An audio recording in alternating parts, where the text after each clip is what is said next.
Kape po tayo mga kaibigan. Ito yung aking kape. Saka nag-init ako ng suman. Ayan yung suman ko. Ayan. Matagal-tagal ko na ito ginawa. Nilagay ko lang sa freezer.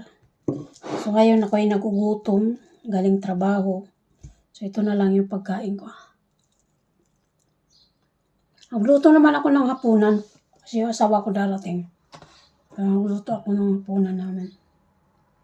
Nagprito ako ng isda. Tapos, mamaya lagyan ko ng egg.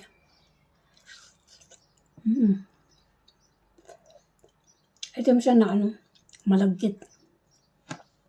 Ginawa kong suman. Nilagay ko lang to siya sa freezer.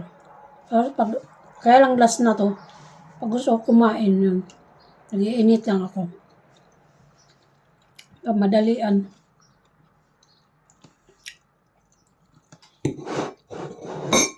Pamadalian. Sarap. Coffee. With coffee na mainit dito ngayon sa amin. 21 degree. Ayan. Kaya hindi ako masyadong nagkakape kasi hindi ako nakakatulog. Kaya kinukontrol ko rin magkape.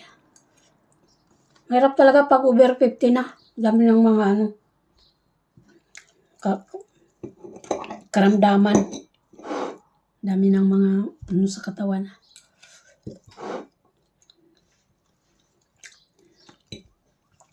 Maraming salamat sa aking mga viewers at sa aking mga subscriber. Thank you. Bye-bye.